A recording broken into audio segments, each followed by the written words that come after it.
Taken off in 5, 4, 3, 2.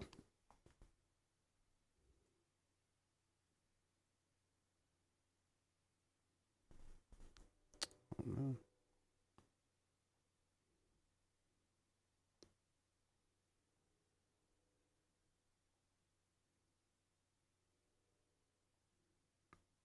All right, let's try to do that again. You know, this is our 200th episode. And of course, it wouldn't be a Fade Podcast episode if we wouldn't have fucking technical difficulties on our 200th fucking show. Yeah. Apparently not, my friend. Apparently not. Let's see. Why aren't we hearing our intro here?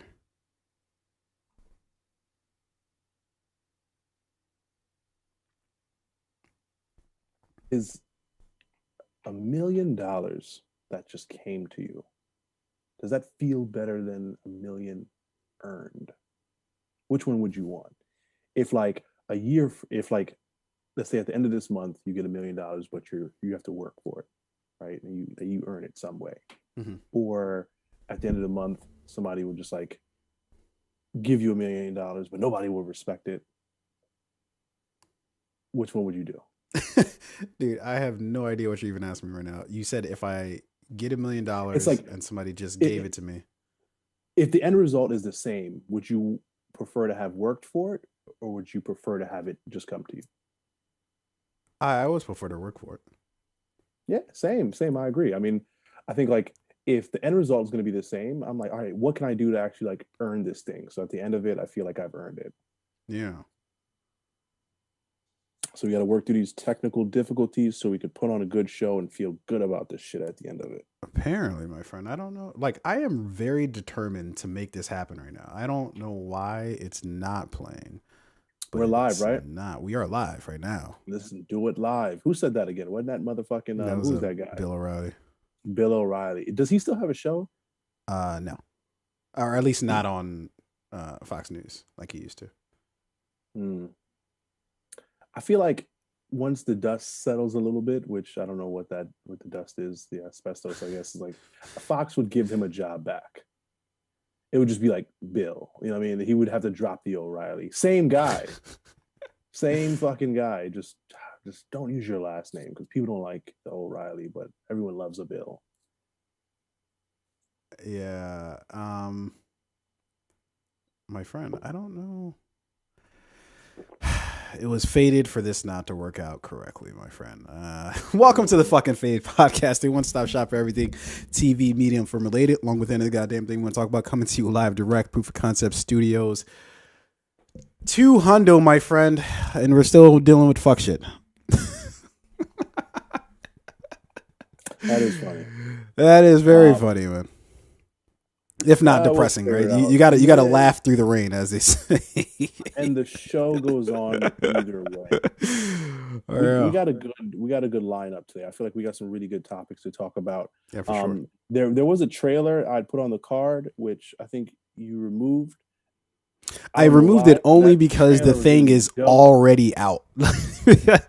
Is it out? I thought I'm pretty sure the was it Yeezus something Yeezy the Genius. Yeah, I feel like that's already out. Well, either way, the trailer's from September of 2021. So that's why that's. But I do think the other two trailers that we have on there you're going to appreciate very much. That's why I didn't mind replacing it. Because we, as a preview, we have the trailer for Bel Air that has dropped, the new reincarnation of the Fresh Prince of Bel Air that, of course, has Will Smith's blessing. But then we also have a trailer for a show that is beloved by the Fade Podcast. I will mind one half of the podcast since I don't care for the particular show this originated from. But we've got Power. What is it? Not episode. I keep wanting to say episode 4. Power Book 4. Book 4. Force, which of course is following the escapades of one Tommy Egan. So I figure you'll enjoy those, and you'll do me a favor, move to your right for me. Move your whole self to your right if you can. There you go. There it is. Yeah, frame that up. But we can't even, come on, let's chop it up for 200 episodes, my friend. What are we doing here? 200 milestone. Yo, a couple milestones, my friend. That's a great number, 200. We've put in a lot of work to get I feel like we've changed the format of the show. We've had some good shows. We've had some like shitty shows where there's like technical difficulties or shit just wasn't working. Like now, for instance. We just got too drunk. We've had some drunk shows. We definitely got a little bit too lit at times. Have you ever seen that the episode of Hot Ones when he had on Nori? No. What was that with that episode? So you know how Nori does Drink Champs, right? Yeah, for sure. So Nori brought on I think it was like a tequila or something like that. And every time they ate a wing, they had to also take a shot. Mm-hmm. So by the end of the episode, and sometimes they would just take shots for random reasons, like, yo, like, I like your hat. I love you. Take a shot. Yeah. So by the end of the episode, they were faded. Like, you got to watch that one. It was a great one. Yeah, those Hot Ones are... I don't know why we like them so good. Is it because we're like all kind of like masochists where we just love people seeing go through like pain, if not ourselves? Is that why we love Hot Ones? But I also think he asks great questions. It is a good like show though. You know what I mean? Like if not a good, like even if it's like, whatever, after seeing your 300th person eat some fucking wings, you're kind of just like, but I don't know. It's cool that he asks like very pertinent questions.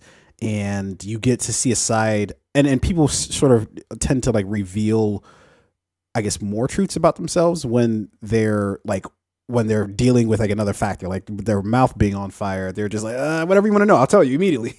Like if you ever want to get somebody to admit some crazy shit, just fucking have them eat some fucking hot wings while they're doing it, and I'm sure that they'll be willing to admit it. You're probably just gonna get straight to the shit. Like, you're not gonna, you're not gonna use filler words. You're not gonna bullshit around. Just like, yes, I did that. Yeah. They should have had OJ eat some hot wings. Like, yeah, he'd have been a goner. Yeah, it'd have been a wrap. OJ would have got life.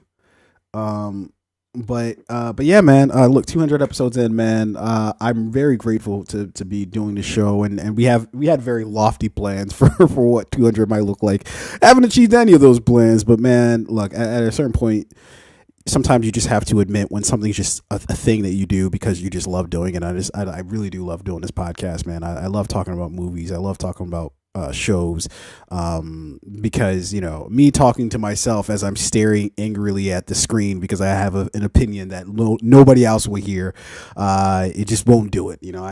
People must hear my opinions as much as they must hear anybody else's opinions about a lot of shit that's probably largely irrelevant, but whatever. I fucking love talking about this shit. So yeah, man, I'm grateful to be doing the show, man. Grateful for you, man, to still be doing this show with me after 200 some odd episodes, man. It's been fun, and we'll keep the good times rolling, my friend. Definitely, man. We're gonna keep this going. And this year, I feel like it's already off to a good start. Like I finished 2 shows this year. And when I say I finished them, I mean like I started in 2021, but I finished them this year, so I'm gonna count it to 2022.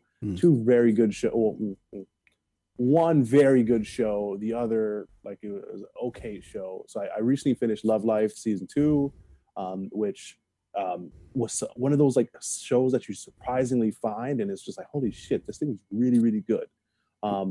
Well, state what you really think about that, because it's not the entirety of Love Life that you appreciate. Season 2. Yeah. I skipped past season. Yo, you know what? Real talk. So I told my significant other that you were watching, or she saw because of HBO Max. She saw that like I was watching, or it looked like I was watching it, and she was like, "Oh, you've been watching?" I was like, "No, it was definitely not me."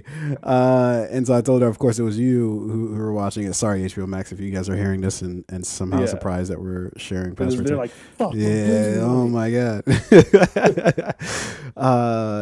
But I told her, and she was like, "Oh, okay, yeah, he just must have watched season 2. He must not have watched it, or he must not give a fuck about season 1." She listens And to I it. I love immediately that. started dying laughing because I was like, "Yep, that's exactly what happened." So she's very astute. She knows what's up. Yeah, dude, I mean, and you know why? Watching sex scenes with Anna Kendrick is just not something I want to do. So it's let's just get past it.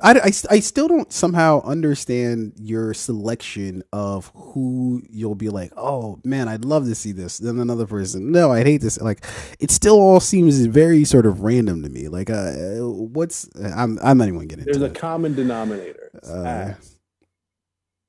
So you're telling me all the people that you've been hating on, by your standards, you would deem don't have an ass is essentially what you're saying. Correct. Okay, well, one day we're going to go through this list and see if this is actually true. I mean, Because I don't. Brie Larson, there's Elliot Page. There's Anna Kendrick, and who else? Who else do I always hate on? Lindsay Lohan. See, none of them. No ass. Okay, moving on. Look, man, let's just apparently. Let's just jump into some shit, man. So first thing I wanted to talk about were obviously the shows that are, or the movies that are coming out this week. There's not really much on the horizon for this particular week, nor next week, with the exception of Scream, which drops this particular week. Yeah, I don't know. Were you ever a big fan of the Scream franchise? I did really enjoy Scream 1 and 2. I think like somewhere along the way, the story got sloppy.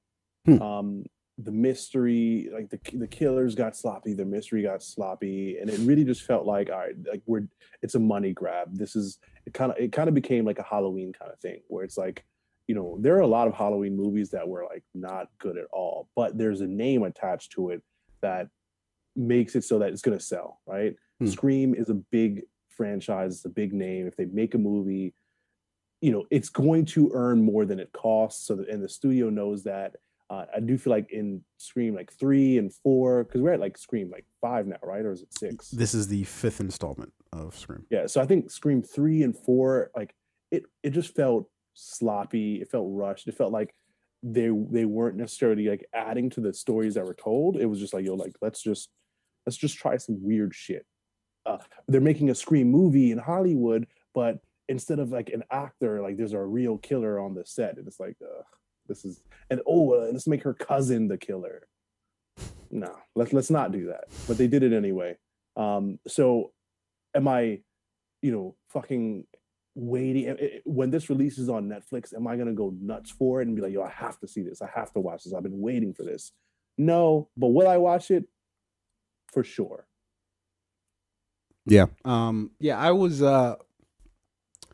never a super big fan of Scream. Obviously, when it first came out, it was cool. It was different from a lot of the horror movies that we had gotten to that point, and that was kind of around the same time as not around the same time, but I guess its not natural predecessor, but its eventual predecessor would be like the Blair Witch Project. We started moving away from like the slasher movies of the 80s and early 90s and gravitated more into sort of these, or at least I guess still slasher movies, but at least as far as Scream's concerned, but more of just like the idea of realism in these movies, right? Like Scream produced an amount of realism because it wasn't some abandoned campsite in the middle of bumfuck Montana or some shit. It was literally at a high school, that all these kids were fucking dropping like flies, and that was something that was, I think, distinct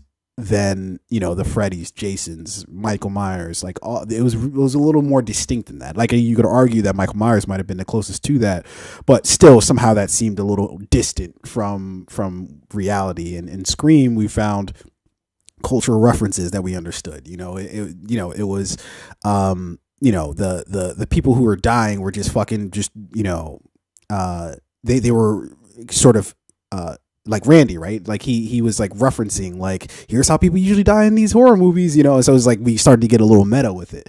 And so yeah. Anyways, so I was never a huge fan of Scream, but I always would check in with Scream. I will admit that the last one before this one, I really kind of tuned it out because I was watching it and I was just like, I'm struggling to care about any of this.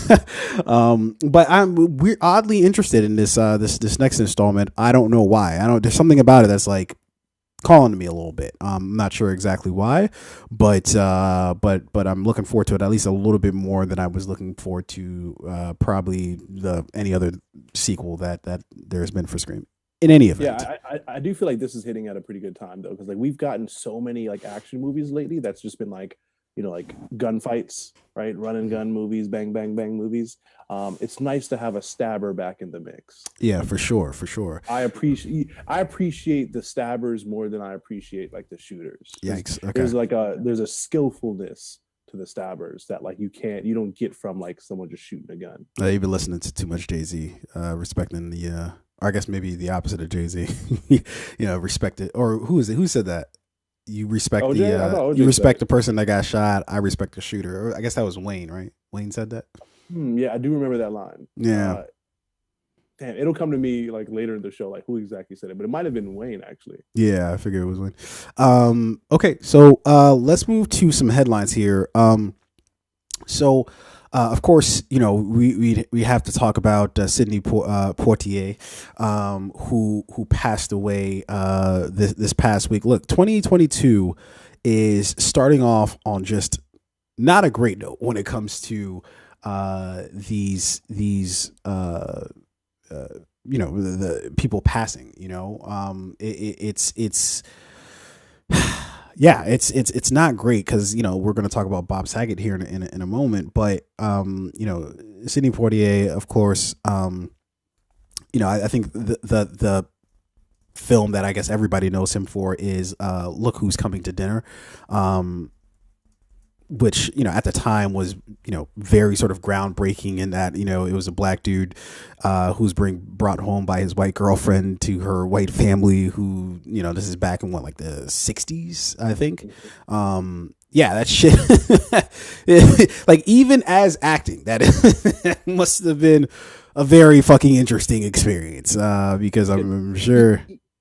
Even today, that's still not much has changed. I went to my girlfriend's family's Thanksgiving dinner back in November, and I'm just like, yo, like, you know, like who all gonna be there?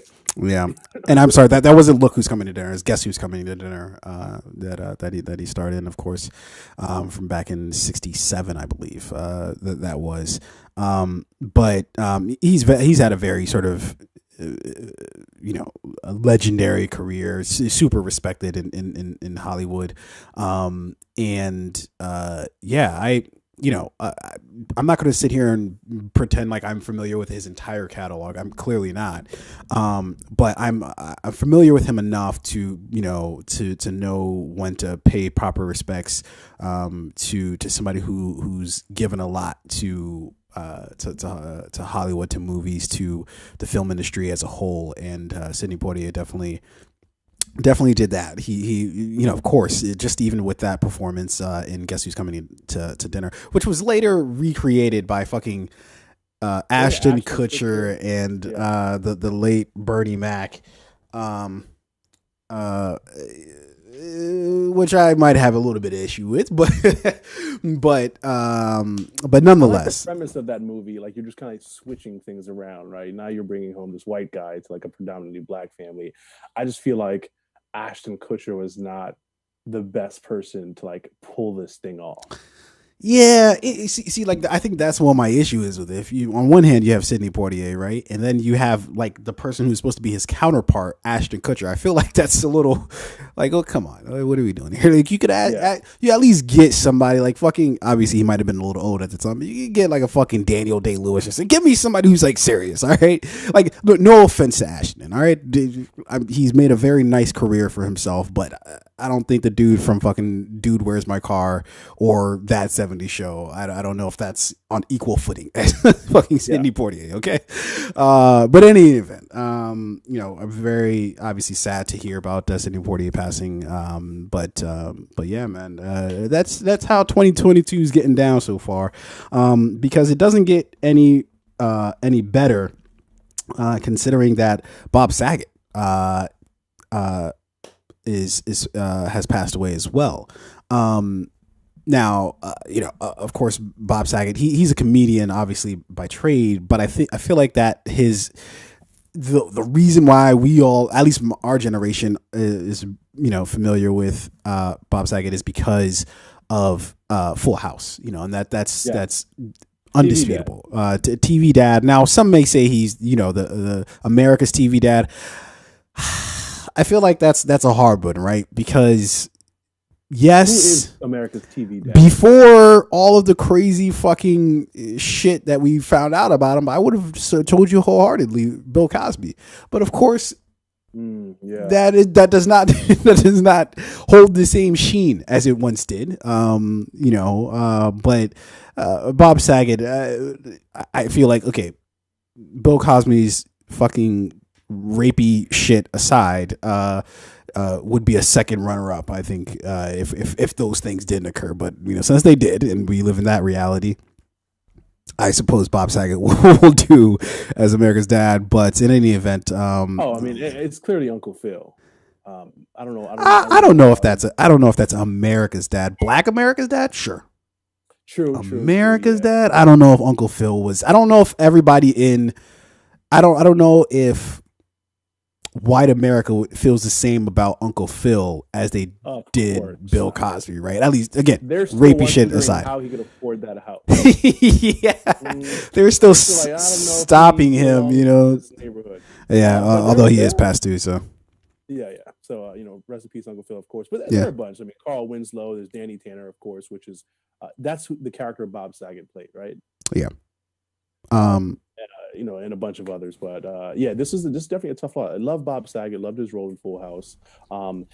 He was a bit of a chameleon, right? With when you look at like his role in Full House, and you listen to some of his stand-up comedy, stark difference there. In his stand-up comedy, he was very raunchy. He was raw. Used a lot of foul language. Talked about a lot of like really, really like racy things. Mm-hmm. And he was able to do that and like do this like really, really raunchy, like Richard Pryor style stand-up comedy, but he never shedded the Full House TV dad image, which is like why people love him so much. It's like you can get the adult version, but you still very much love him as Danny Tanner because he did such a great role. Did such a great job in that role. Yeah. Now there's still, you know, some uncertainty in terms of why he passed away. I don't think it's exactly known yet. I think that the coroner still has to do their thing to figure out exactly what happened. But in any event, man, again, 2022 is off to a fucking stupid start with both of these gentlemen passing, Sidney Poitier as well as Bob Saget. Now, I will admit, I wasn't familiar with Bob Saget as like just purely a comedian. And so when he started telling like kind of like really like raunchy jokes, it was just like, what the fuck are you doing? Stop doing that. You're Michelle and Stephanie's dad, and whoever the fuck else was in Full House. You're not supposed to be saying all this shit. You're just supposed to be giving a half hour's worth of sage advice and moving the fuck on. You're not supposed to be telling like fucking dick jokes or some shit, you know? Yeah. Did he also do America's Funniest Home Videos? He did, I think. I did he? So? No, did he? I can't remember. He may have. He might. You might be right. You might be right. Sad to hear his passing. It's years. January. We're already halfway through January, and this feels like we may have to get out of this month. yeah. It's going to be a struggle to get out of this just this month, not even this year. Month. Remember that movie Click with Adam Sandler? Yeah. We wish you could press fast forward on this bitch. Mm-hmm. Yeah. Antonio Brown acting up. We lost Bob Saget. We lost Sidney Poitier. This is a rough month. Yeah. Now he did do America's Funniest Home Video. from 1989 through 1997. But what he did do in another show that I am obviously very familiar with was How I Met Your Mother. He was actually the voice of the father on the show. Never made an actual like right. He just showed up. He didn't even have to show up anywhere. He literally just probably just recorded it in his like fucking bathroom or some shit. Yeah. He called him on Zoom to record his scenes. But in any event, man, sad to hear about Bob Saget passing away. Yeah. What are you gonna do, man? It's fucking 2022. That's what we're doing in 2022. Apparently. But yeah. Moving on. With some of the other headlines. Oscars. Apparently, they will indeed have a host. Now, this will relate to a story that we're doing later about the Golden Globes. And just the sadness. Just the sadness that is the fucking Golden Globes, or that was the Golden Globes this year. And if you're asking, oh, the Golden Globes happened? Apparently they did. They fucking happened. I remember we were talking yesterday in our usual Monday meeting, or not yesterday, 2 days ago, Monday. Yeah, no, I'm losing track. We're talking Monday in the Monday meeting. My days are bleeding together here. We're talking at our usual meeting about, just like different shit. And then Serge goes, oh, yeah, the Golden Globes, they happened and they weren't televised. And I was like, what? Excuse me?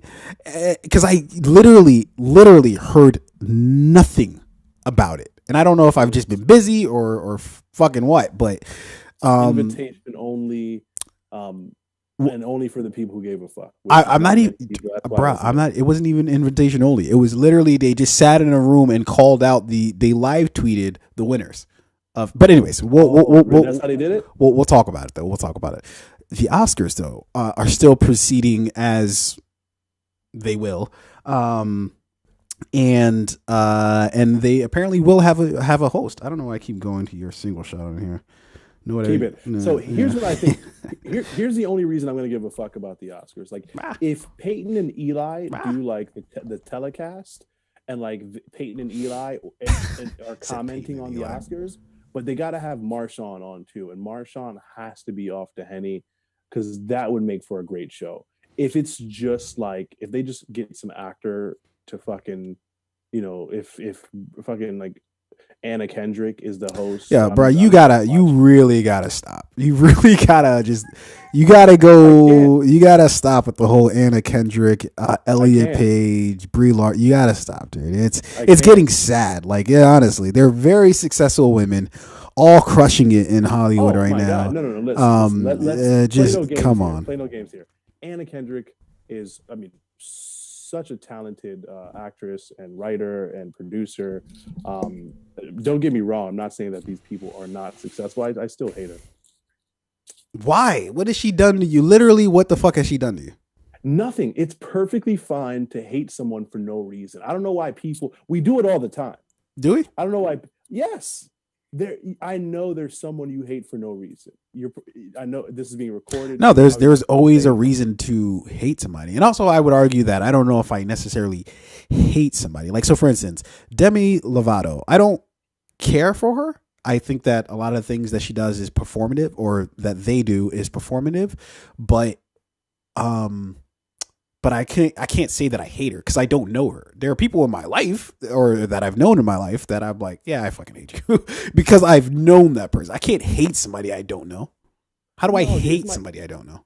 It's my favorite thing to do. Apparently it is. I'm very well aware. It's to hate someone from afar for no reason. It's why is that the hate? Why is that your favorite thing to do? Because I have to have some type of outlet for all my built up rage. This sounds like a conversation you should be having with your therapist, not on the podcast. I have to have an outlet for it, and that is the way. Sometimes I'll just be driving down the street, and somebody will just be like, just walking their dog, and I'm like, fuck that person. and I instantly feel better, and they don't even know that I just hated them, and like the world is now a better place. Is it a better place with that? Okay, so aside from the conversations that you should be having with your Your therapist. So getting back to this Oscars thing. So basically they've gone 3 years without having a host, but they did indeed I guess announce that they're going to be having a host for this year's Oscars. One name that's been floated out there is Tom Holland, who is fresh off of a very fucking they can literally make anybody funny, or at least what they would pass as funny, right? Like we've had all sorts of hosts for the Oscars that are like, why this person, right? I think they take an Ricky easy. Gervais. Okay, what is he? He's the only person who I think could bring this thing back to life. Yeah, no, okay, so here's what I'm going to argue. I am going to argue that in spite of it just looking very sad, the Golden Globes actually got it right. Just fucking live tweet the bitch, right? Because nobody cares anymore. It's just another excuse for Hollywood people to just dress up, which is cool. Like that's not a bad thing, right? To dress up with your best pals and go out on a night out. But the problem is that it's done with in the vein of everybody bow down to us because we're so awesome and great, right? When in reality, we know that half of you guys fucking either, have raped somebody, felt somebody up, did whatever, are fucking evading taxes, or fucking, just smoke crack right before the event. Like we just know you guys all do fucked up shit, right? And yet we're supposed to it's like we're idolizing you, or strangely like you're idolizing yourself, and we're supposed to idolize you idolizing yourself. And it's fucking weird, stupid, and not to mention kind of irrelevant, right? Like what the fuck does Best Picture even fucking mean? I have no idea. Like, what the fuck? Okay, so like 10, 15, 20 people, right? I think it's like closer to like 80 people. I don't know what the fucking number is that are with the television critics something fucking another, or the Academy or whatever the fuck they call it. They all get together and they're like, all right, I'm gonna vote for this movie, I'm gonna vote for that movie, and it's all just like a fucking circle jerk for who just who gave them a fucking basket of goods, and I don't know, this person, they did give me a Rolex, the other person, but they did treat me to that spa day, and it's just like, what the fuck is actually happening? Which is why Marvel is kind of like petitioning, well, not necessarily petitioning, but which is why they're trying to promote Tom Holland as a potential host, right? Because that would be kind of like a campaign for Spider-Man No Way Home to sweep the Oscars, right? No, because I don't think it's going to. Spider-Man No Way Home is the exact movie that wouldn't win shit at the Oscars unless Tom Holland's hosting. I don't know, but look, I think there should be a short list of people to host the Oscars. I think Antonio Brown would be a great host. That is the second time you use the Antonio Brown truck. Yeah, you gotta be better with recycling these things. When did I say anything about Antonio Brown during this podcast? You said it earlier. I think it was in the Bob Saget segment. I distinctly remember you mentioning Antonio Brown. Because it's January. It's still relevant. So Antonio Brown, Kanye, Pete Davidson. I think he'd make no, he'd be terrible. Did you see him on New Year's Eve? Holy shit, bro! Oh my god! Look, I actually like Pete Davidson, but man, I don't know if it was like his jokes were just the opposite of what funny should be. Like they were cringe, dude. They were I don't think Pete Davidson is live funny. I think he's put together. No, I've seen his stand up, or a few of his stand ups. They're actually pretty good. Your stand up is it's usually written jokes that you put together an act. He wrote somebody wrote the jokes he said for New Year's Eve. Like, what do you like? It's not like he just went up there and just started riffing. Who does that? Andy Cohen. No. Did you see his New Year's Eve? I don't think he's not a comedian, nor was I think he's trying to be funny. He just fucking laid into De Blasio. It wasn't like he was doing a bit. He was just Andy angry. Cohen host the Oscars. I think that listen, that's my short list. Okay, fair enough. Yeah, I don't know. I'm all for canceling the fucking Oscars in its current incarnation. And again, it's not really like it's not really like I'm angry at the Oscars. It's just I don't see the relevance anymore. Like I truly fucking don't. Like it just seems like such a antiquated like, hey, this is the best thing, but it's just like, dude, does everybody agree that this is the best thing, or does a few select people think that it's the best thing? And it's distinct from like something like sports, right, where there's like an MVP, because like what is the metrics for what qualifies as best picture, right? Like the year that fucking The Shape of Water won, right? There was fucking what was it that year? Was it no, it wasn't Roma. Another great. It was just like another. It was like a foreign movie. No, it wasn't Parasite either. Fuck. It was like a foreign movie that I was like, yo, like clearly this is like the best movie of the year. Like somehow fucking The Shape of Water won, and it was just puzzling to me, how that was the case. But in any event, and you've seen Shape of Water, right? Yeah, I've seen it. It's actually not a bad movie. It's not a terrible movie. It's just like not a bad movie. It's just like, why did this win Best Picture?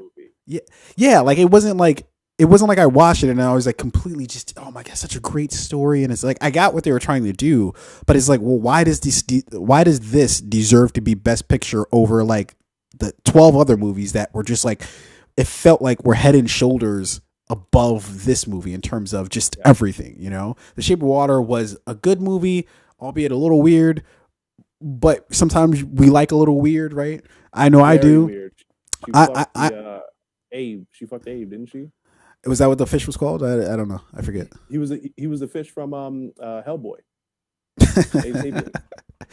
Was it? Yeah, because Guillermo del Toro's. It was Abe Sapien. It was, I believe, who that character was supposed to be. Yeah, and then he went on to work Abe Sapien, whatever the fuck he was called. Either way, that shit did not deserve to win Best Picture. In any event, we'll have a host, and so we have that to look forward to, if nothing else. In other headlines, last thing I have to say on this, they have to knock it out of the park with who they pick to host this thing. No, I'm telling you, it doesn't matter. Like, it doesn't. They could get literally what you're saying. Marshawn Lynch could fucking host the Oscars, but it could matter though. Like, they need to go get like a host who, you know, like, all right, this person's never failed. Chris Rock never failed hosting an event. Nah, I think, dude, I think the appetite for like especially like a black comedian, I feel like that's kind of like gone because of what happened with Kevin Hart. I think if they didn't do the shit that they did with Kevin Hart, then I would think that people would be, or at least maybe I would be, much more receptive to it. But because they basically they essentially like caved, and they like dredged up all these comments that Kevin Hart made, and they were like saying like they were like homophobic and all this other stuff, and it was just like, yo, fam, there's like 20 other fucking hosts of the Oscars that have done vulgar shit. then they should go get like Abby and Alana from Broad City. I feel like that would be like, they're both like, you know, comedians. So this actually is a good. God damn it! Let's just keep happening. I actually like this. There we go. I'm about to say some risky shit. Half my face is covered. It wasn't me. But this gets to a point for me, where I think this is why I think the world is, at least here in America, why we're in such a fucked up state right now, and are seemingly perpetually in a fucked up state, is because what we do is we say, hey, give me that same shit you're doing, but give me somebody that I like doing it. And I think that in a nutshell is how to describe politics, how to describe how we consume our entertainment. It explains like everything, because what you just said was, hey, do the same exact show that you do, right? But get Abby and Alana from Broad City because I like them. Get Chris Rock to do it because I like him. But it's just like, but it's the same terrible ass show. Like, it doesn't matter if Chris Rock's hosting it. It doesn't matter if fucking Abby and Alana. It doesn't matter if it's Ricky Gervais. It doesn't matter if it's Tom Hanks. It doesn't fucking matter who it is. It's still going to be the shitty Oscars that it always fucking is. And putting, what is it, the old saying, putting lipstick on a pig doesn't fucking change the fact that it's a pig. It's a fucking pig. You know, and I think that's what my frustration is I don't give a shit who hosts it, because it's the same stupid fucking show every fucking year. Like and I completely agree with you. But like, I think changing the format of the show, and I feel like this is where you're going, like the format of the show, like the structure of the show. Not even the format of the show. I'm talking about the institution of the Oscars as an entity. who's making the decisions, how it's voted on, like all of those things absolutely needs to change. I don't think that's something we could address right now, being that the show is coming up pretty soon. So No, but that's what the excuse is every year. It's like, oh, next year it'll be better. But and again, I'm not, and we're going to talk about this when we talk about the Golden Globes. I'm not even just talking about like, oh, getting some black people. That's not even what I'm talking about. I'm talking about like, it's basically like it's like any sort of other gatekeeping system, right? Where for sure, it's based on a few tastemakers, or quote unquote tastemakers, right, making some decisions, and even if you replace those tastemakers with other people, like, it's equally as irrelevant. That's not changing the fact that you have a few people who are deciding, oh, what's best picture. But the idea of what a best picture even is so like irrelevant, because it's like, that's such a subjective thing. Like, what the fuck? Like, what does it mean to be the best picture? But yet this particular movie will get a boost every fucking year because the Academy says they should, and it's just like, well, why? Like, why does this movie deserve a boost over this other movie that was fucking, really dope? Like, it's only because a small select few get to decide that, and that's bullshit. no, I mean, I completely agree. I think like the whole structure and who's voting on the things, all of that needs to change. I don't think it's going to change by the time this show or this Oscars So airs. fucking, again, live tweet it, just like that's like the Golden Globes. Put lipstick on the pig and send her out. Yeah, that pig is always going to fucking be there though. Like, that's what it is every year, right? It's, oh man, we'd love to change it, but it's a year away. Like, next year, I don't want the pig. Oh, okay. Well, every year you're gonna get the pig whether you fucking like it or not. Let's jump to our next headline here. You know what? I think I mislabeled these. I definitely did. Let's see what this brings up. I think I know what this is. Aha, yes. We all know what this is. Yeah. So let's talk about the Batman. I don't know what this is. Fuck you. I don't know. Fair enough. Arain hates you just like he hates everybody else. I do. But no, let's talk about the Batman real quick. So it just came out that the Batman's actually going to be receiving a PG-13 rating instead of an R rating, despite of, I'm beginning to think that maybe these trailers are misleading us a little bit, that perhaps it's just the same soft shit we've always seen. And it was interesting. I was reading an article, and the specific words that they use were, the Batman receives the same rating as Batman Returns. And I think what that was meant to say is, hey, look at this fucking movie that's clearly meant for children. And the Batman movie that's about to come out is basically the same shit. It's got the same rating, right? Which I don't think it's going to be like even in the same stratosphere as each other. But I thought it was funny how they sort of like worded that as like a wink and a nod to like, yeah, this shit is, on the par with some fucking, some Tim Burton fucking craziness shit. Wait, Tim Burton did do Batman Returns, right? Am I making that up? Batman Returns was Batman. Yeah, Penguin, Catwoman, and I would like to say Riddler. That was No, a Tim Burton film. No, it wasn't Riddler. I would like to say that was a Tim Burton film, but I could be wrong about that. Either way, yes, it was a Tim Burton. I think this film is 100% being advertised as a darker, I don't give a fuck type of Batman. Like, this seems like the Dark Knight, right? Like this is the Batman he's not here to save the city. He's here to fuck some people up, right? That's how this is kind of being advertised. This is what we're seeing in all the trailers. So I was also very surprised by that PG-13 rating, which makes me feel like the action sequences and the fight scenes that we've gotten in the trailers is like, that's like the most of what we're going to get. Like, there's no more like bigger, darker, violent action scenes, which, like, let's be honest, like, that's what I want to see. I want to see Batman fuck people up, right?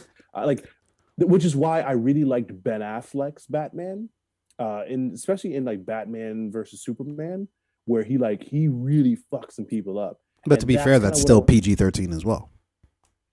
Sure, yeah. I mean, it was Batman versus Superman. Any Superman movie is always going to be PG-13, so I expected that, right? But this darker, standalone, the Batman movie with Robert Pattinson as this like kind of like emo, not like the businessman that Christian Bale was, or the Bruce Wayne character that Ben Affleck played, but this like darker detective version of Batman. I really was hoping that this would be rated R, and that the action sequences that we got in the trailer were not all that we were getting. But the PG-13 rating makes me feel like that is, the most of what we'll get. Um, I kind of have like a little bit of a different take. I have the take that I feel like we're still going to get a pretty violent movie, but it just won't have like all the blood and gore that I guess would typically be associated with an R-rated movie. I think we're still going to get a pretty violent movie, but just not with all the blood and guts that we might be looking for in that case, which is perfectly fine. Especially given that like I don't really care for just like gore for the sake of gore's sake. But there's like, so for instance, right, like with Christian Bale's Batman, he didn't have like extreme violence, but it was still pretty violent movie. Or, and even if you want to go a step further, The Dark Knight Rises, right, like that whole fight between Bruce Wayne and Bane, that was pretty fucking violent, He took off all the music. They were just, all you were hearing was just Bruce getting his ass whooped, and then his back broke. Is what you heard in that movie. And so I still feel like we're still going to get we still can get the movie that I think all of us are hoping that this is going to be, which is a darker, more gritty, and certainly more sort of like visceral Dark Knight that we're getting here. But again, even more than that, I'm still looking forward to the detective Batman, which I don't think he has to be super fucking violent in order to at least get that, which I'm very much looking forward to. That's the Batman that we haven't gotten yet. We've gotten like the billionaire playboy philanthropist, which was Christian Bale's Batman, right? And we've got the more we got the Bruce Wayne, who's also Batman version, which I think is what Ben Affleck was, right? He was Bruce Wayne. Well, I think the differences between Bale and Affleck, or Batfleck as he's properly titled, is that it honestly was just kind of where they were at in terms of being Batman. I think Christian Bale, you saw the sort of full breadth of Batman from Batman Begins to all the way to The Dark Knight Rises. But even in The Dark Knight Rises, he was limping around, but then all he needed was a little fucking a little leg brace, and then he was good to go, right? That leg brace and that cortisone shot. Yeah. What? Is that easy? But Ben Affleck's Batman was supposed to be sort of this older, very sort of worn Batman who was sort of disillusioned with people and just kind of thought the worst of people. See how he treated Superman. I'm still upset with how they sort of reconcile that whole thing of just like, oh wait, your mom's name is Martha, my mom's name is Martha, I'm sorry for trying to kill you. It's like, what? All right. Fine. If we must. But I'm sorry. I definitely hijacked what you were saying. What were you continue? No. I mean, that's what that was what I was agreeing with. Like Christian Bale for me was Batman, and then Ben Affleck was Bruce Wayne, who moonlights as Batman. What we haven't gotten yet is the detective, which if you follow the Batman like cartoons, particularly the Batman animated series, which I started to restart. I feel like you may have seen that. Yeah, that shit was hot, dude. I went back and watched. That shit it still slaps to this very day, man. Yeah. Still slaps. That, in my opinion, the Batman Beyond is like my favorite iteration. Yeah, going back and watching Batman Beyond, that shit was a little lame. I'm not gonna lie to you. I like really enjoyed it when I was a kid, but watching it as an adult, I was like, nah, that shit was kind of weak, bro. I liked it more for the gadgets than I did the actual like the Batman the animated series. That shit was just great. Period. Like the story, the way that the animation was, the intro music obviously was fire. So everything Batman, about it was fire. Yeah. The animated series, that's like one of the shows where I never. Do you know how like the the streaming services allow you to skip the intro or whatever. No. You let that shit play. Yeah, that's part of the reason why you're there. You know what I mean? You hear that like so much so that I don't know which took it. I don't know if the movies took it from the cartoon or the cartoon took it from the movies. I would have to probably say cartoon took it from the movie. Cartoon took it from the movies, probably. But the cartoon did it. Yeah, did it justice. Did it justice. Yeah. Whoever worked on that, it's like, yo, like we finna turn this motherfucker up. Like, we're gonna be the best part of the show. Yeah. Like, we will live in infamy. That's what they deserve residuals. I know, like, the voice actors on the show, and if like the directors, they may all get residuals on the show, but I feel like whoever worked on the intro scene for the Batman animated series, if they're not still getting checks, a class action lawsuit. Yeah, for sure. I'll sign the petition. Yeah, so the movie's not going to be R-rated, but I really don't think it's as big of a deal as everybody would be making it out to be. I think it's still going to be a great movie, and they're definitely, I feel like, going to take Batman and the whole Batman lore into a very different direction than I think we've gotten before. So this doesn't really change at all, and nor was I really expecting it for it to be. It would have been. I feel like it would have been wild to hear that it was going to be R-rated. I'd have been like, "Oh shit, this is going to be like they're going for it here with the blood and the guts and just all that shit." If it were R-rated, that's what I would have expected. The PG-13 rating is what I didn't expect. It's like going to a strip club and they're like, they've got pasties on. It's like, this is not what I thought it was going to be. I came to see everything, not like, you got to taper it down a little bit. Right, I hope that I hope they give it the PG-13 rating, but we really know, and then we get that thing. Yeah, just like I hope they give all the strippers a union. They need to unionize, is what they need to do. Oh yeah, but all right. So to the last topic, we're gonna jump in here. Before we get going, we need to talk about the NFL. Specifically, we've got the fucking NFL playoffs. Hard weekend. A lot of shit going on. A lot of moving parts here. We would be remiss. We're not going to spend a whole lot of time because I know this can turn into like a 4-hour conversation about why the Rams are great and they're going to go to Super Bowl and they're going to do this, they're going to do that. But let's not do that. Okay, let's be a little bit more tactful. With what we're trying to accomplish here. Look, all I know is that we were talking about it right before we came into the podcast. This is one of the years where I don't know what the fuck is going to happen here. I have no idea what's going to happen. I know what I want to have happen, but I don't know, if I were being an honest person, I don't know what the fuck is going to happen in this scenario. Let's start over in the AFC. You've got the Chiefs, you've got the Steelers, you've got the Titans, who already, who had the 1 seed, so they get a bye week. But you got the Bills, Patriots, Bengals, and Raiders. Out of all those bunch, you could argue maybe the Chiefs are obviously, since they've been there, done that with getting to the Super Bowl. You could argue that they're probably the ones to pick. But the Chiefs at various points this season look not only just very beatable, but literally were actual beatable since they literally got beat by several teams, and handedly as well. Take that. I think Steelers. No, Steelers. Are you drunk? The Steelers with Ben Roethlisberger looking like he couldn't pass a GED test right now. That's how little passing he's doing right now. We don't need him to do it. We just need him to hand the ball off.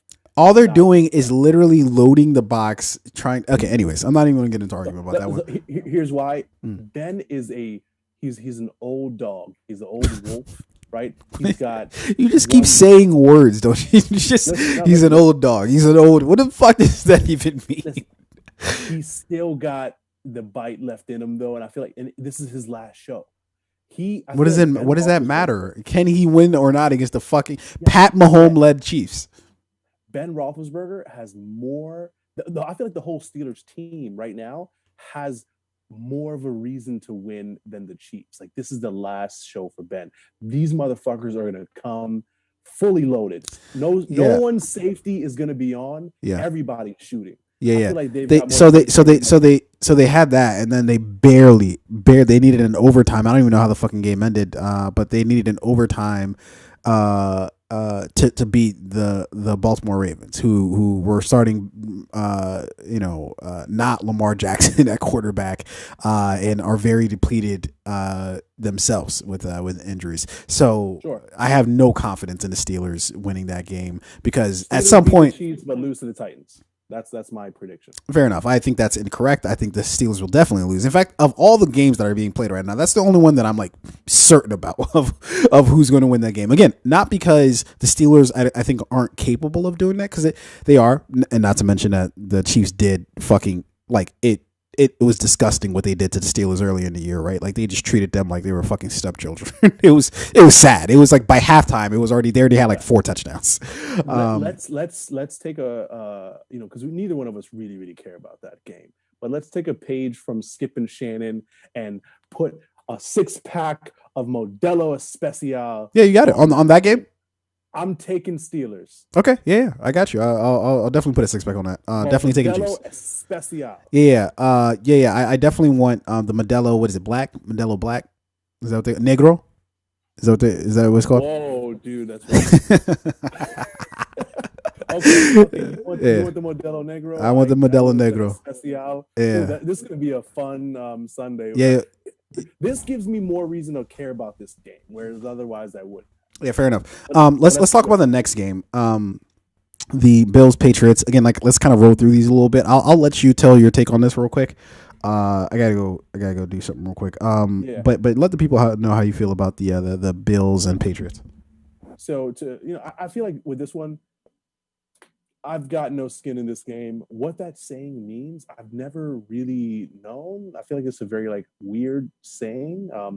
Makes everybody uncomfortable whenever someone says, "Oh, I got no skin in this game." Like, what skin? Like, it makes me very uncomfortable. But I'm gonna go with, I'm gonna lean on the side of experience, and I feel like the Patriots have Bill Belichick behind every decision that's made for this team and the organization. So, simply based on experience, I'm gonna go with the Patriots here. But I'm not gonna count the Bills out. They have a history of losing in big moments. I don't feel like they've gotten past that. Like, they've got a lot of talent, but I don't know if they have anybody. I don't know if there's anything about the Bills that makes me feel like, like these motherfuckers got it. These motherfuckers, they're about to hit full stride. I feel like, I don't know. I feel like this boy Mac Jones, he might be something to worry about in the future. And they've got Bill Belichick, so I feel like they take this one. But I feel like the Bills will put up a good fight. It might come down to like last 4 minutes of the fourth quarter. Interesting. That's very interesting that you would say this. It was a little drafty in here. It was a little drafty, so I had to warm myself up for those people who are just listening and not watching. I had to make sure I get comfortable real quick. Arain, why don't you tell the people why I'm wearing this right now? Oh man, it feels so good. It's so soft too. This is really nice material. I don't know what this is, but it's very nice. If I'm correct, that shipped from I think that came from Afghanistan, and that was manufactured by the Taliban. So you are supporting, and all proceeds for that purchase, which you made, went to the Taliban, and you're supporting their overthrow of it's very good that I didn't actually make this purchase. So I guess that would be your credit that would card be is right behind you. That was not Rain. Why don't you tell the people the truth? Why don't you tell them the shame that you have right now? Just tell them. For Christmas, I got to tell them. No, not for Christmas. Throw blanket. Not for Christmas. Not for Christmas. No, for nothing, because you lost a bet. Rain made a bet, right? He said, I didn't lose the bet. I just ran out. Oh, you didn't. You just. The way you're able to warp reality, I swear to you, is second to none. I am scared. Like, literally, I would love to be in the room with you and a therapist to just unpack how you're able to. Yeah, you would win the game against the therapist. You would. But I want the therapist that Tony Soprano had. Yikes! I don't know if she'll just enable me the whole way. Yeah. I'm wearing this because, of course, the Packers played the very lowly LA Rams this year, and Arain was so certain that they were going to win that he said, you know what? I'll bet you that the loser of this matchup will have to send the other one their teams. I don't even know what the fuck they call this. What is this? A sheet? What is this? Throw blankets. Throw blankets. Will have to buy the throw blanket of their team, right? So if Arain would have lost, which he did, then he would have to send me the Packers throw blanket. If the Packers would have lost, then I would have to send Arain the Rams blanket. But we, of course, know how that story turned out. As many of these, no, we won't. As many of these stories end with the Rams versus the Packers. First of all, we don't even know if we're playing. Well, no, that doesn't even make any sense. The only way that we could play Tampa is in the championship game. We can't play them in that bracket. We play the lowest. Correct. Oh my God! Okay. I'm gonna reason with you. Arain, you are aggressively wrong right now. Let me explain to you first. Let me explain. Okay. So I know that on the bracket itself, it looks like, oh, whoever wins from that, but it's not. It's actually the lowest seed. The Packers will play the lowest seed, which means technically the only team that the Packers couldn't play is Tampa. Okay. You're gonna have to look it up. I see. Why don't you go do the research on that? Okay. But since we're picking these games, look. Let's continue with the Bills and Patriots.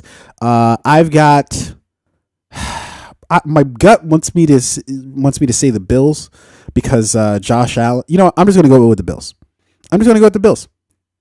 Because I just think that in the big moment, I think Mac Jones might disappoint a bit when the lights get a little bit bright. I think he's been able to fly under the radar this year because I don't think people expected much from him, as they haven't really expected much of any sort of rookie quarterback this year. But I think it's gonna show its ugly head here, especially like towards the end of the year. He started to look like a rookie quarterback. So I'm gonna pick the Bills there. And did you pick the Bills as well for that? No, I picked Patriots. I'm going to lean on Wolf experience, and Belichick's got the experience.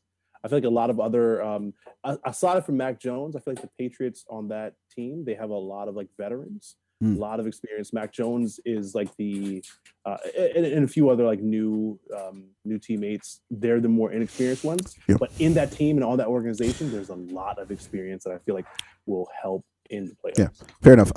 So for the Bengals, Raiders, I'm going to go with the Bengals here because I right now the Bengals look like they're just fucking a nightmare on offense to try to defend. Their defense, is really not much to write home about. I guess they have a decent enough pass rush, but I don't think that their secondary is going to be able to do much with anybody. But I think their offense is just going to be able to smoke everybody that they play. So I'm going to go with the Bengals here. The Raiders, I feel like they're kind of on life support. They've been on life support for quite some time, and I feel like the Bengals are going to pull the plug on whenever the fuck they play. I think they play Saturday. I'm not sure. Yeah, I mean, I feel like the Bengals got this. Joe Burrow, he got who that young boy on the Bengals, the wide receiver. Oh, Jamar Chase. Yo, you just throw it up. That boy he's a problem, dude. They've got a lot of talent on that team. Great offense, a solid defense, a defense that doesn't really get highlighted enough. Yeah. I feel like the Raiders are, I remember the episode of It's Always Sunny in Philadelphia. I think they were like pulling off some type of like break-in robbery, and Charlie was like the wild card. Mm-hmm. Remember that episode? I do remember that episode. Yeah, I feel like that's who the Raiders are. They're just like the wild card. You never know what's going to happen. You never know if they're going to if somebody or if Derek Carr is going to throw 5 touchdowns, or if like the night before the game somebody's going to get a DUI. Like that's what happens in the Raiders organization. Yeah, like, someone could get arrested, or they could fucking throw 5 touchdowns. I don't know. Yeah, but I feel like the Bengals are solid, and they might take this one. Cool. Let's move on to the next one very quickly. Bucks Eagles. I think this is going to be a lot closer, if not. Maybe the Eagles pull this one out, because I remember the last time that they played that the Eagles actually played them pretty fucking close, and it didn't It didn't look like the Bucks were any world beaters then, and honestly, I don't think they've gotten better since that game, which was like 3-4 weeks ago. But I'm still going to take the Bucks because I just don't see TB12 losing in the fucking divisional round to the Eagles. So I'm not going to bet against that horse until that horse tells me not to bet on him again. So I'll go with that. Listen, as long as Tom Brady is on the team, my money's on Tom. Fair enough. But they've also got a very solid team. I feel like Antonio Brown was a huge loss. Let's be real about that.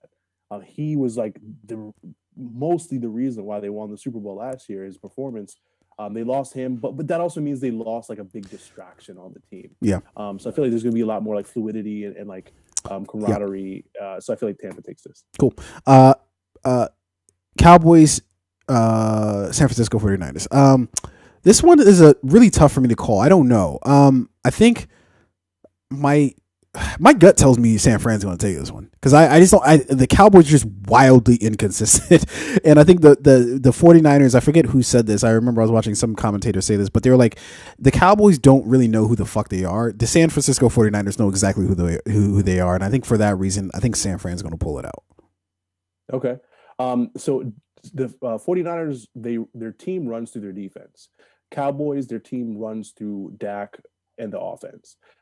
If the 49ers can get to Dak, who are you picking is the only thing that's of concern here. Who are you picking? I'm going with the Cowboys if Dak can get going.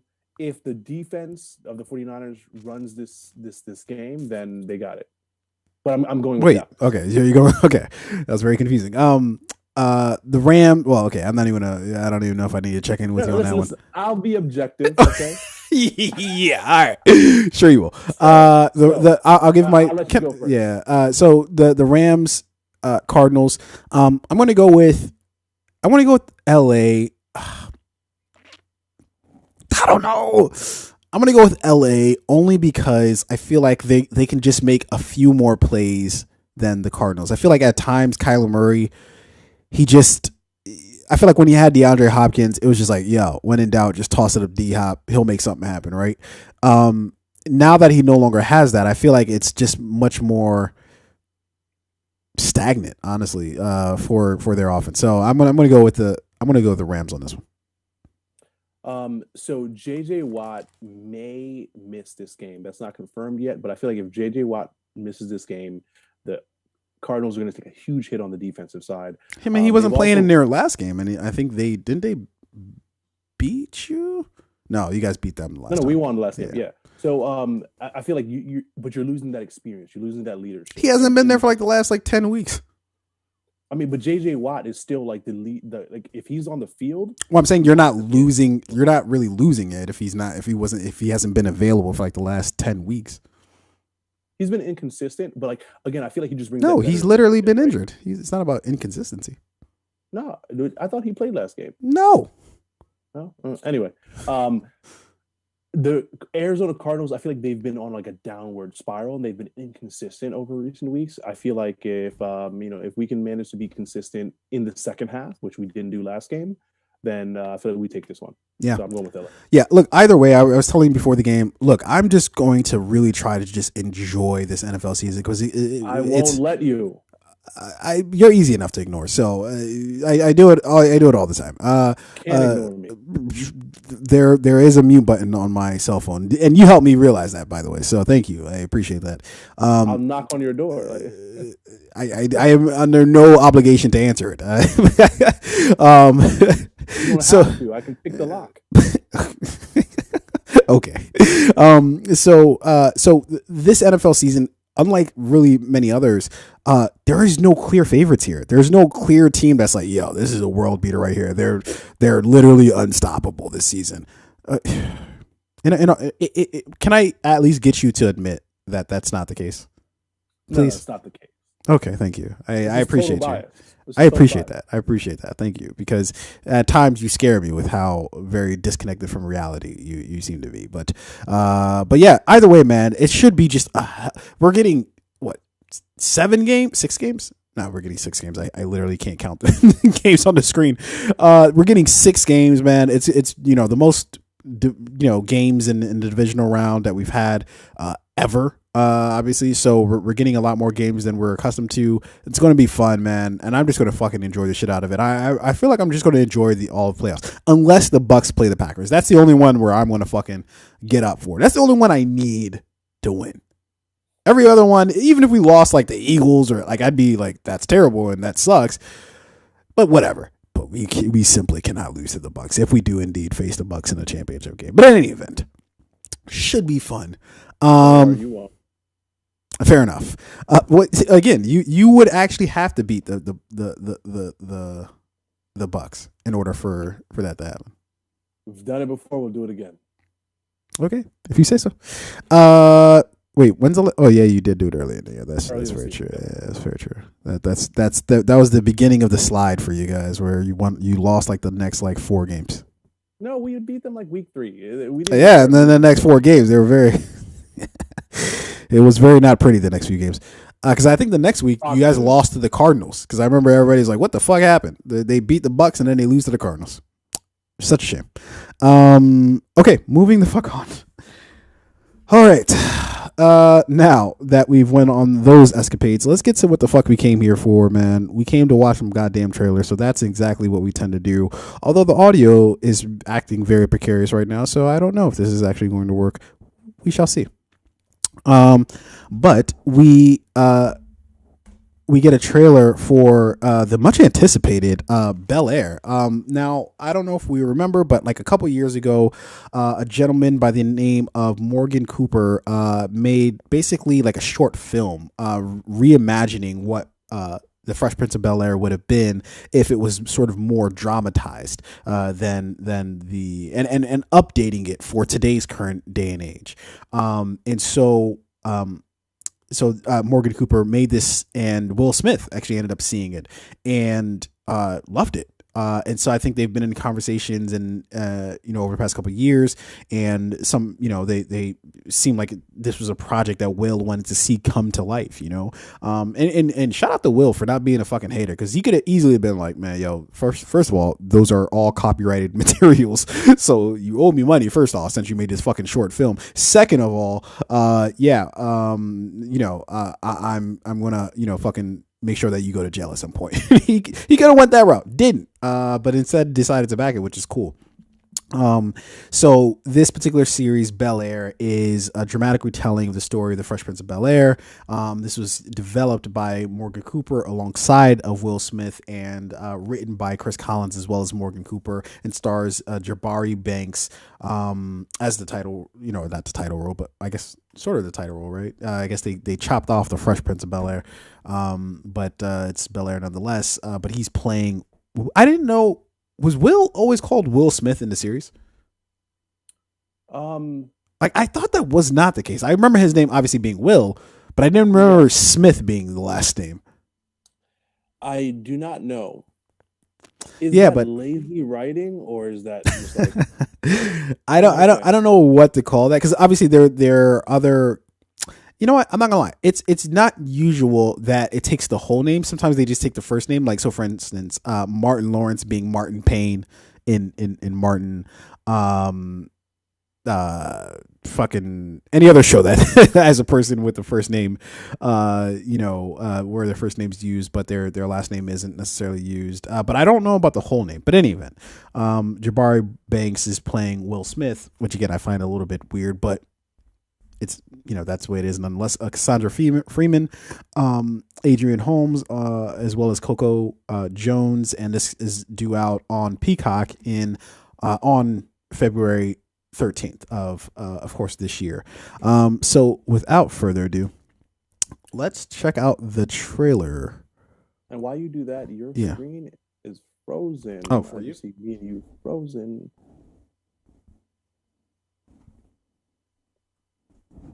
Go ahead and pull that down. I got you. Refresh that bitch. No, it's not you. It's on my end. Yeah. There you go. Am I back now? Nope. Still us. And even though, like, in this freeze frame right here, you have your blanket on. Yeah, I still have it on. I still You haven't still opened. look cold as you should. Oh I yeah, yeah. hope that You know why? I Because my hope fucking team is cold. That's why we beat the shit out of you. you I know chose violence at that moment in time. I'm sorry. that I'm sorry. I that lost my wasn't mind for a second. but that wasn't like a great joke. You know what? Yeah, yeah. Anytime a joke is made at your expense, your only rhetoric is, "Yeah, well, that wasn't really like a funny it joke. just It was kind of it lame." lacked all three elements of a good Oh, joke. okay. What three elements did it lack? You gotta have like Hmm. the Oh, there you go. Try to recall it preface, quickly. right? You, And then you gotta have like the joke itself, and you then said you you have have to to have have the preference for the joke, the preface. You have the to premise. preface the joke. Well, I don't know if you have to like. I think the premise is just you. Like the build up, like here's like an intro to the joke. Here's what this Mhm. joke is going to be about, right? Then you have to have the joke itself, and then you have to have the prestige. Prestige. What are you talking This about? is a. Have you never seen the movie Prestige with Christian Bale? No, I've definitely seen the Prestige. I don't know why Yeah. the So you joke remember in the has to movie be. they talk about like every like magic show has to have Oh like those my three god, elements. I don't know. Every joke has to have those three elements just too. You didn't have any of them. I hope every time you put that blanket around your shoulders, you get colder and you get diarrhea and a headache. Stay classy, my friend. All right, now you should be good to go. I see you now. All right. Okay. My room looks cold. It is not. It is very toasty in here, but you know what? I'm gonna keep the shit on just because I can. All right, so let's check out the trailer for Bel Air. It's on Peacock, right? No audio. God damn it. All right, let's see here. Let's see if I can Jimmy rig this bad boy. For our 200 show, this is very disappointing. None of these things are supposed to happen on our 200 show, you know? It's supposed to be smooth sailing. You do not just reach 200 without obstacle. Breach. That is a milestone. You know, you don't just get there. No one just got to the summit without obstacle. You had to climb that motherfucker, and there was a lot of snow, and it was cold, and there was you in that blanket, which just made people want to turn back. And yet we persist. Yo, did you just fucking copy me? I don't think I literally said that before you. I don't think that's a you thing. I think that's a very common saying. Who said it? Nigga, who says anything? I don't know. Why would I know that? Oh, okay. I see. It was me. I'm sure. It was me. Dude, this is some of my great. Listen, while you figure this out, I'm going to repeat some of my greatest quotes of all time. Okay? Okay. Number one. Frightening, isn't it? Turns the legs to jelly. What are you? Just stop. You remember Thanos? You said, right. Wait, say that. Say frightening, isn't it? Oh, frightening, isn't frightening, it? isn't it? Yeah. Turns the legs to jelly. All right. That was my quote. All right, I can figure this out. Let me. Every Captain America speech, me. All right. So, let me see. Okay, now some bad man from Philly you want to deal with you. All right. Why? So, let's see. Let's play that. This time we're trying to make Still you nothing, huh? Who you are. Listen, while you figure this out, some breaking news. I don't really give a fuck about this, but this is just on my feed as I was scrolling. So actor Jason Momoa, who played a shitty Aquaman, and Lisa Bonet, who's a fucking legend, have announced their split. The couple married in 2017. Yeah. So Jason Momoa, who plays Aquaman, is stepdad to Zoe Kravitz, who plays Batwoman.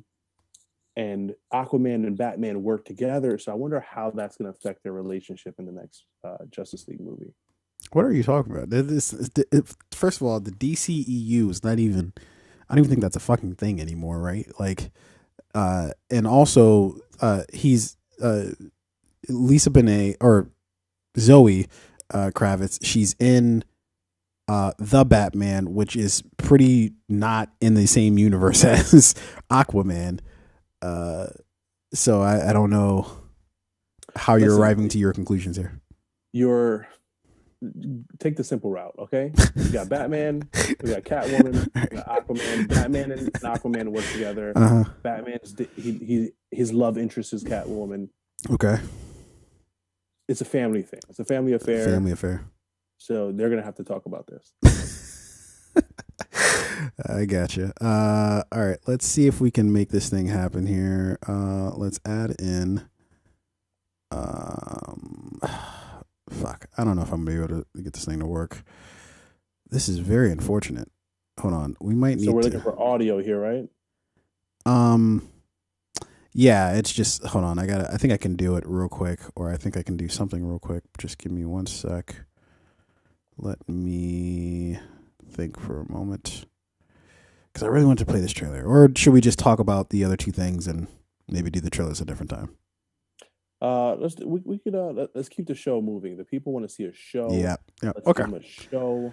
All right. So, of course, we'll do the trailers at a different point in time when our shit isn't fucking up. But what we do want to talk about are the Golden Globes. So basically they're in witness protection. So I was very shocked again, when, we were talking in our usual Monday meetings, which Arain wasn't at, by the way, because Arain just forgot that we were having the meeting somehow, even though we have it every Monday at the same exact time. 7 o'clock is a weird time. Why is that a weird? Just put it on your calendar. It goes from like 6 to 8. And then like sometimes 7 just disappears. I see. You see what I'm talking about with you in reality. You and reality have a very contentious relationship. I have the time stone. No, well, no. Apparently you don't, because otherwise you could have gone back in time and fucking actually went to the goddamn meeting. Anyways, so the Golden Globes. So essentially, they were going to have like a ceremony and all that shit, and then they just didn't. They were like, fuck it. So let me read you an article here from the New York Times. So this year's Golden Globe ceremony was muted. Instead of a celebrity-filled evening broadcast on NBC, the results were live tweeted from a room in the Beverly Hilton. It was the culmination of years of controversy for the awards and for the foreign Press Association, the organization behind them. Accusations of corruption and lack of diversity led to NBC dropping the broadcast of the show, and the Hollywood PR firms, major studios, and stars boycotting the awards. So yeah, they done fucked up is essentially how that reads. So yeah, basically the Golden Globes. The scrolling. Last night's Golden I Globes. feel like what they're doing a Exile. couple different Once things, it was right? an Oscars harbinger, renowned for red carpet glamour. The first thing that I Laughs see from them the doing, and stage. if I can, everything is going quite awry at this exact moment in time. And usually I'd be losing my shit over these type of things, but that is true. I'm surprised one more minute with a woman his own age. We both know you have. But the glittery Drinktastic Kudocast taken off the airwaves for 2022, put into timeout for a year after long-simmering allegations of self-dealing. yeah, fair enough. Send me again the number to your therapist, or don't. That's that question, the authenticity of the results. Zero black voters. When you talk about jokes, come on, you yourself have to admit that was not great. That wasn't one of your better ones. The You could do better. HFPA making moves to diversify its membership. Oh, it was supposed to. You notice how that happens when you make a terrible joke. It was Efforts supposed to be a terrible thus far joke, but somebody else viewed makes with a terrible side-eye joke. and skepticism in Hollywood. They have amended their bio. Oh, okay. And so I searched therapists on Pornhub. I like those. fair enough. So essentially, through years of having issues about the lack of diversity with the Hollywood Foreign Press Association, that basically they select members, and I think it's from like it's all over the world. I want to say it is. I don't think it's just like America that they have members from, but which I guess would be very obvious since it says Hollywood Foreign Press, but we'll skip past that very obvious omission that I had. But through years of all these sort of like controversies, they've kind of just been oscillating between, oh yeah, we're getting the problem fixed. Oh yeah, we still have a problem. Oh yeah, we've got kind of getting the problem fixed. Oh yeah, we're not. And finally just come back to bite them in the ass. Now I do think that it's just like anything else, right? The reason why, so everybody's been obviously very, very hot in the pants about Aaron Rodgers because he's said a lot of things about COVID and shit like that, right? And one of the reasons why he's had a very sort of carefree attitude as of late, right? One of the many reasons why he's able to do that is because of his play on the field. If he was playing like shit right now, he wouldn't be able to get away with the shit that he's saying, right? State Farm wouldn't fucking be having that shit. They would have cut his shit immediately. The stars, right? the sizzle, they would have cut those Rodgers discount double check commercials immediately.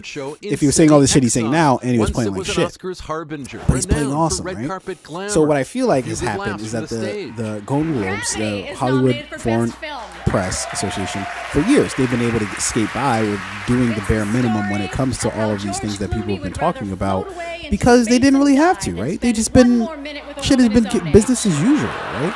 But since the ratings are down, since nobody really gives a fuck about that, I think the last couple of years of the Golden Globes, basically ratings were abysmal, right? Terrible. Because of that, NBC was like, yeah, we're not going to fucking do this shit anymore, right? If you're going to just continue with the same shit, not because we're trying to act like fucking NBC is the fucking moral compass here of of the arbiters of of doing things correctly, with scorn raining down that's bullshit. They don't give a shit about any of that. What they care about is ratings, and they know that these award shows have been declining in ratings all these for the last few years. So they like, fuck it, we're just gonna cut it. Now for me, that's amazing. That's yes, do that, do more of that shit with all the award shows, right? Because who gives a fuck? But I think what's hilarious here is that not only did they get dropped by NBC, but also nobody cared. Like, it'd be different if they got dropped by NBC and it was just like this whole big fiasco. Nobody fucking cares. Dude, I had to Monday was the first I was hearing that this was happening. And for something seismic like that, like, you would have thought that like it would have been headline news everywhere.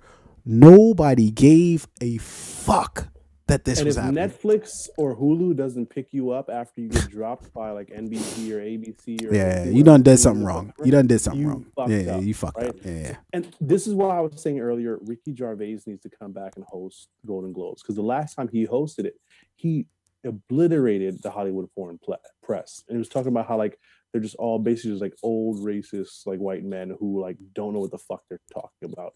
And what they did was they ignored that his comments during the last time he hosted the Golden Globes, and they proceeded business as usual.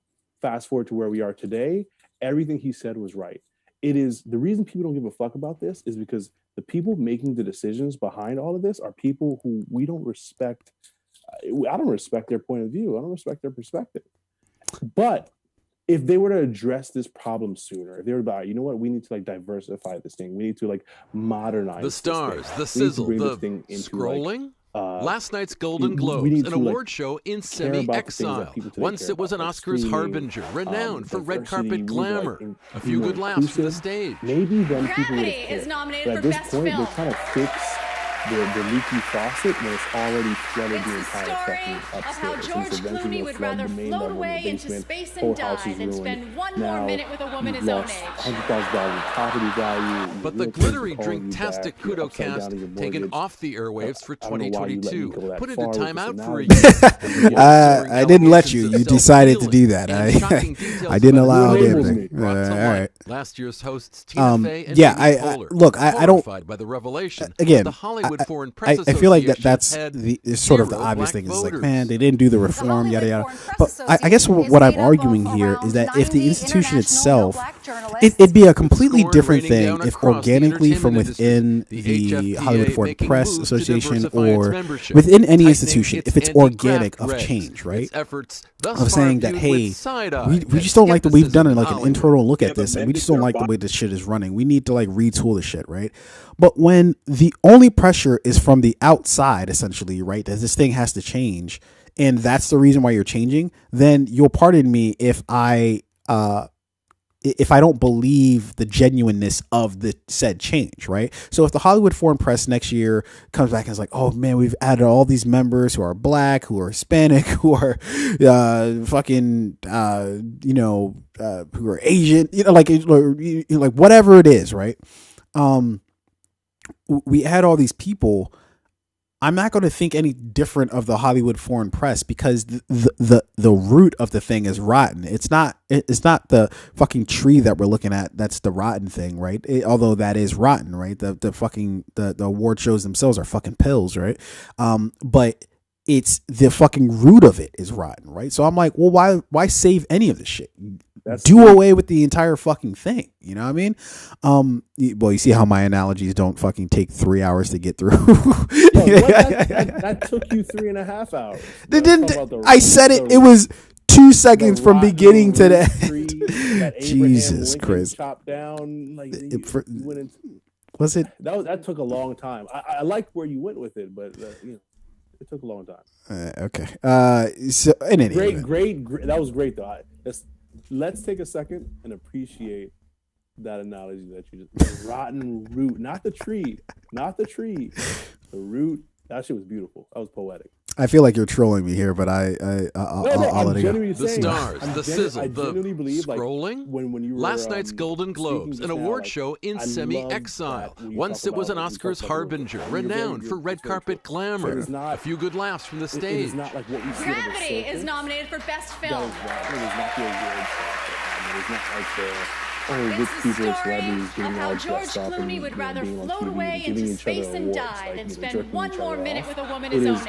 Everything behind it that is but the glittery Drinktastic Kudocast taken off the airwaves for 2022 put it in timeout for a year after long simmering allegations of self-dealing and shocking details about its voters brought to light. Last year's hosts Tina Fey and Amy Poehler, horrified by the revelation that the Hollywood Foreign Press Association had zero black voters. I'm giving you your flower. I appreciate it. But it's like anything that happens like online, like when a clip goes viral, right? People are like, oh my god, I don't know how this clip went viral. I don't know why this went viral. But it's because it happens sometimes it happens or organically, right? That people watch it, they share it. They're like, they just think it's fucking, whether it's whatever the fucking clip is, right? I'm not saying that it always fucking makes sense, right? But at least that, to me, that is way more indicative. And you could argue like, oh, well, I guess you could just do it by ratings in terms of what's good, what's bad, what's yada yada. But in reality though, man, like I think that these type of things need to be sort of decentralized, right? Like who gives a shit about having one award show that's like the it award show to tell us definitively what the best thing was? Is like, you know what they should do? It should be the fucking Hollywood, or not even Hollywood, but movie and TV playoffs. That's what it should be.